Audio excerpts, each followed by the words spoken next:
కృషి ఉంటే మనుషులు ఋషులవుతారు, మహాపురుషులవుతారు. తరతరాలకి తరగని వెలుగవుతారు, ఇలా వేరుకులవుతారు.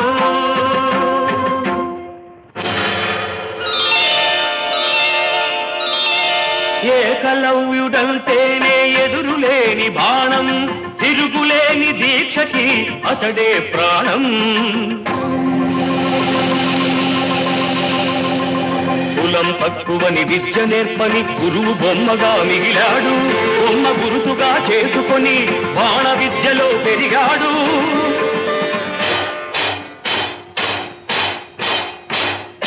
హుటాహుటిని ద్రోణుడప్పుడు తటాలు మన కదలి వచ్చి పక్షపాత బుద్ధితో దక్షిణ ఇమ్మన్నాడు.